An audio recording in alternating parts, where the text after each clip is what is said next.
So this is the first time that we've ever, talked during an event, more than just like making a joke maybe, but we're gonna kind of explain what Pioneer Movement is tonight. And I'm not a public speaker, to be honest. I'm a nervous wreck right now. If I was holding paper, it'd probably be shaking really bad. But someone put my hand on my hip and my thumb on my phone. How does that sound? Just so we're not all embarrassed for me. It's not that bad, but it is pretty bad. Anyway, so I wrote this down right here, like word for word. I went over it. I changed little silly things here and there, just so I could read this the way that my mind like wrote it, and not my rambles like I'm doing right now. So I wanted to stay on track, and so I'm going to be reading in a little more than probably you'd want me to. But anyway, here we're going to start right now. So a little background on us, this group. We've known each other basically our whole lives. We're born and raised in Southeast Missouri, give or take. We all went to school in Starter County for sure, except for Luke in the white shirt. He's from Malden. Close enough. Don't cheer for Malden. But we all connected as a family at church. That's kind of the thing I'm trying to get by. We're a family that connected at the local church. We served together for a good part of a decade, 10 years, some of us 15, some of us 7, 6, we served together for about a decade in all different capacities. Music, nursery, kids men, student ministries, cleaning, construction, security.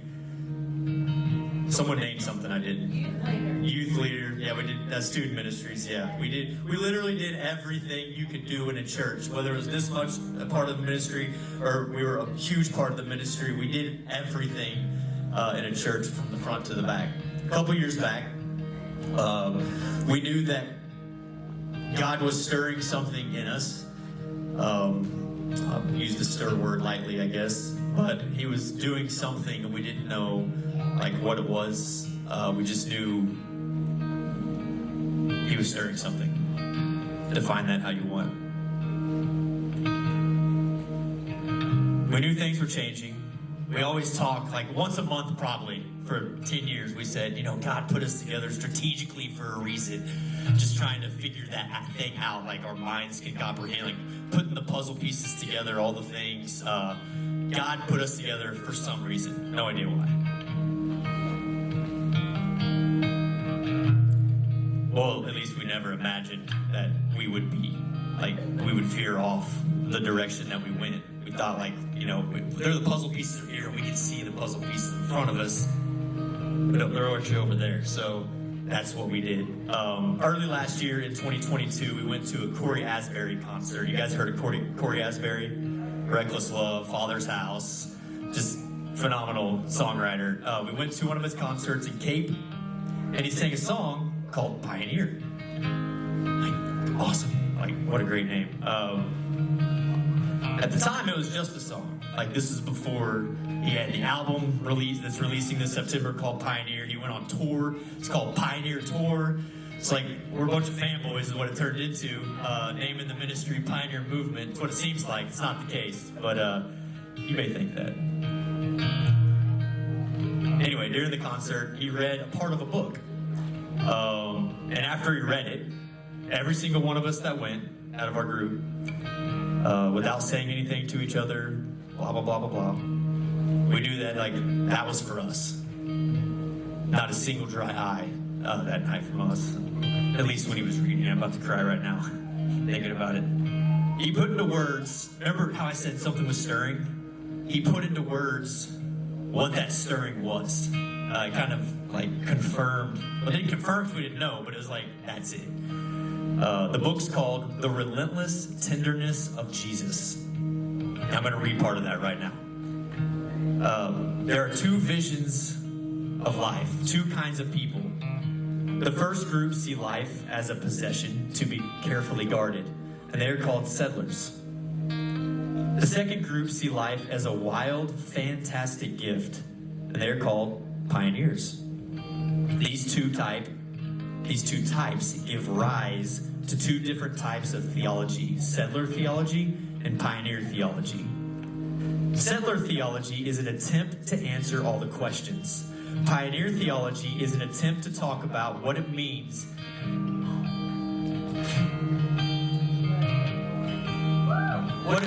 to receive the strange gift of life.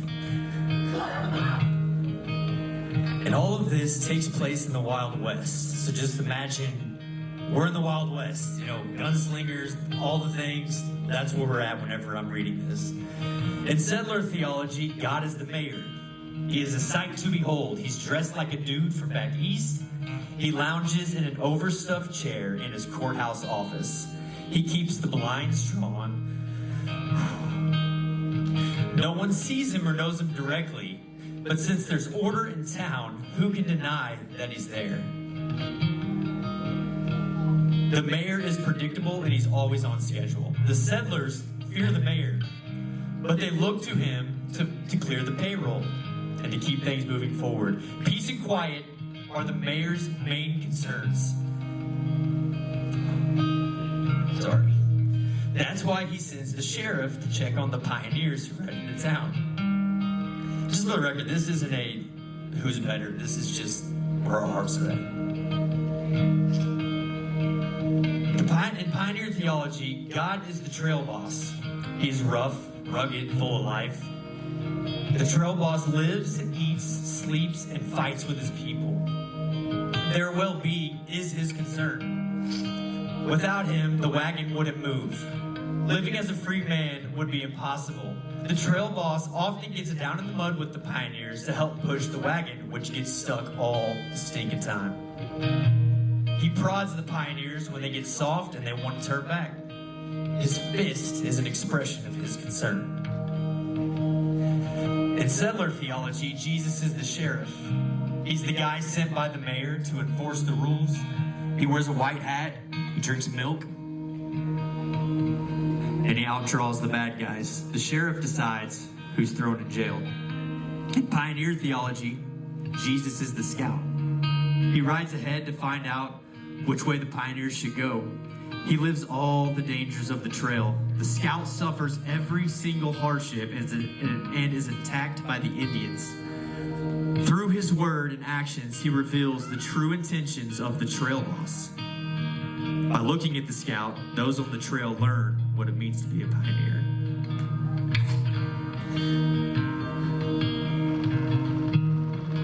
In settler theology, the Holy Spirit is the saloon girl. If you get offended, sorry. The Holy Spirit is the saloon girl. Her job is to comfort the settlers.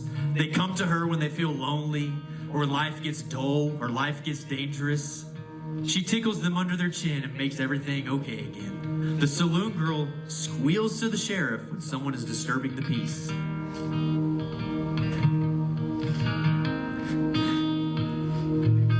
In pioneer theology, the Holy Spirit is the buffalo hunter. The buffalo hunter. He rides along with the covered wagon and furnishes fresh meat from the pioneers. Without it, they would die. The buffalo hunter is a strange character, sort of a wild man. The pioneers can never tell what to do next. I can't even see my screen right now. In settler theology, the Christian is the settler. He fears the open, unknown frontier. His concern is to stay on good terms with the mayor and keep out of the sheriff's way. Safety first is his motto. In pioneer theology, the Christian is the pioneer. He's a daring man and hungry for new life. He rides hard and knows how to use a gun when necessary. The pioneer feels sorry for the settler and try to tell them of the joy and fulfillment of life on the trail. He dies with his boots on. In settler theology, faith is trusting in the safety of the town, obeying all the laws and keeping their nose clean. In pioneer theology, faith is the spirit of adventure, the readiness to move out and to risk everything on the trail. Faith is obedience to the restless voice of the trail boss. In settler theology, sin is breaking one of the town's ordinances. In pioneer theology, sin is wanting to turn back. In settler theology, salvation is living close to home and hanging around the courthouse. In pioneer theology, salvation is being more afraid of sterile town life than death on the trail. It's the joy at the thought of another day to push on into the unknown. It's trusting the trail boss, following the scout, while living on the meat furnished by the buffalo hunter. And when Corey read that, same thing. I couldn't stop crying. We realized that we had all been settlers. We may not have started that way, but that's what we became. We let the roles that we played in the local church, we let those roles become our purpose. The roles, the things we did become our purpose. And the obligation to the local church, again, not a hit on the local church at all. This is us, this is our heart. And we let the obligation to the local church become our salvation instead of Jesus' death. We aren't certain of many things, or I'm not, but I do know that Christ did not die on a cross so we can be passive, period. But anyway, we're a brand new ministry at this point. We put on a monthly music event here at the theater. We don't have any catches. We don't have any gimmicks. We don't ask you for anything. Zero. Not even attendance. Don't care. We host a music event. It's literally just a night of music. Our current goal is that someone who hates church or has been hurt by the church or whatever the case may be, that they may say, like, yeah, I'll try that. I'll try that. Free popcorn, sure. I'll go there.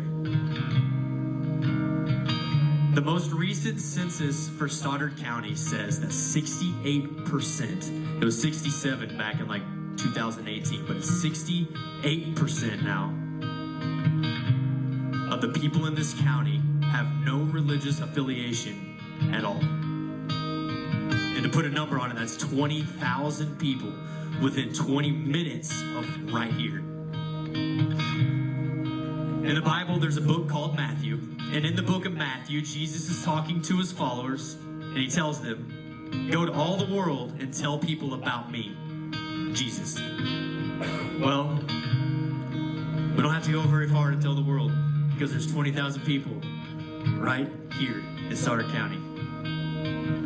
Also in Matthew, Jesus says to his followers, the harvest is great. Think farming, harvest.